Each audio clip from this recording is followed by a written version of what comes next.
Yes. Yeah. Go ahead. What was going on with Jimmy there? Like 5 consecutive passes intercepted. Was there anything that you could tell what was happening? He threw it to the wrong team 5 plays in a row. I was a defense coach today, so I was pumped. But no, the defense did great today, and obviously he struggled. You hope to never have a day like that, but I don't think it's never not happened to anyone. So when you do that, you hope you can practice long enough and give him a chance to play out of it and use it as an opportunity that hopefully you can do in a game. Like hopefully you don't have 5 in the game, but you can play yourself out of 2 in a row or something like that. I thought he did play better at the end in the 2-minute drive and in the red zone. But no, that we hit a rough spot, and I was happy for the defense, but the offense is going to have about a day and a half to think about it.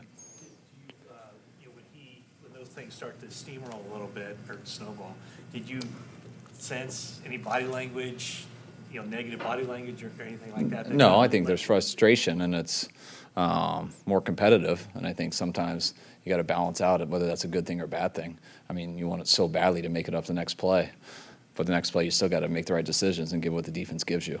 Sometimes it's hard to make the right decisions when you're fired up and competitive, and usually when you make a bad play, it makes your mind go a little bit sideways. So that's why it is sometimes a good situation to put guys in, and when that does happen, sometimes you try to protect them a little bit in the game. But in practice, it's the exact opposite. You kind of, when there's an issue, you kind of poke at it a little bit more and just see how guys react. If all goes well in practice against Broncos, will he play more than 1 or 2 series? I haven't decided yet. That depends on how the practices go this week. That's something I'll probably decide on Sunday.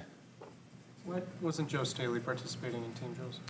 He went in and did individual, had some soreness in his pec, and with us leaving right after this in about an hour to get on the plane, we didn't want to risk anything, so we pulled him out to be safe, and then we'll check it out when we get there.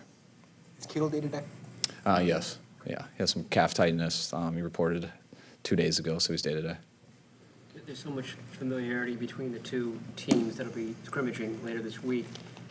When you have those things, is there an element of kind of scouting, not you, but your staff, other players from other teams in areas where you're weak, where you might be long, the Broncos might be? Yeah, I think always. I think it's, you should always use these opportunities as an advantage to learn other teams and things like that as much as you can.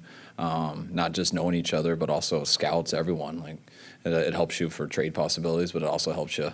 I mean, each year, guys eventually become free agents, and sometimes it's nice to see how guys work and things like that, as opposed to watching guys on game tape. It's nice to see how guys practice and things like that. So it's always good to be around other people in this league because it's a pretty close fraternity, and usually your paths cross more than once. Have you spent time with Vic yet over the phone, just kind of scripting things out? Yeah, we set it up all over the phone, just talking to each other. Then we have the coordinator script it out. I'm sure I'll see him tonight when we get there, and we'll talk throughout the week. Will there be music? I haven't asked that yet. I'm really hoping so, but I have a feeling there won't be. It's the final, obviously. Yeah, it's his spot, so yeah, he's got it. Talk with the team at all, Kyle, about there's so much travel that's coming in the next 30 days. Yeah, we talk about it a lot just so they're aware of it, because if you don't, eventually they're going to wake up one day and be like, what the hell's going on? So you got to show them what's ahead of us, what's at right now today, what we're doing tomorrow. Once we go there, when we come back, how weird it's going to get when we play 3 games in 10 days.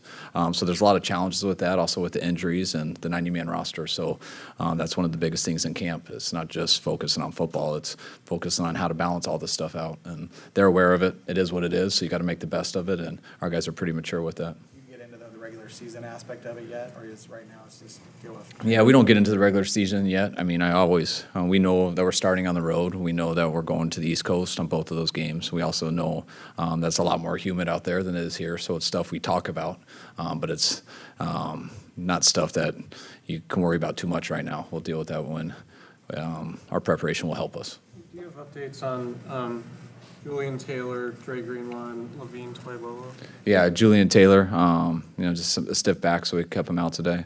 Greenlaw had a stinger. I believe it was in practice yesterday, so he was out. We had him in a blue jersey today, just doing individuals, so we didn't have contact. Who was the last? And Levine, some shoulder soreness. He's day-to-day, but I'd probably be surprised if he's going to be able to practice this week in Denver. What about Jimmy Ward, is that still the plan to have? Yeah, him? Jimmy Ward's cleared and everything, but we just coming off a collarbone and stuff. We're trying to ease him into when he can take it, when he can hit.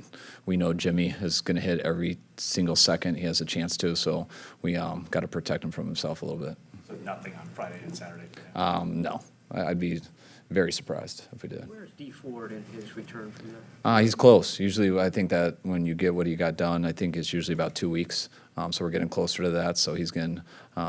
We'll see Kansas City week. I know he's not going to go this week, but Kansas City at least we'll have him practice, and I know that. And Bosa starting to do some light conditioning rehab. Yeah, I haven't seen him here in the last couple of days, but I think he's out of his boot and on track, proceeding healthy. That makes sense. All right.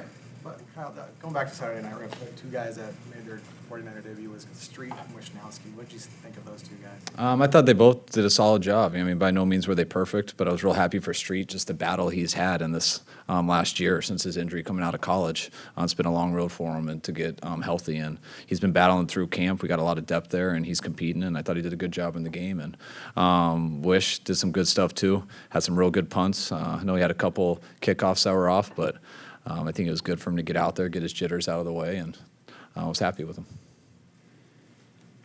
All right. All right, guys. See you in Denver.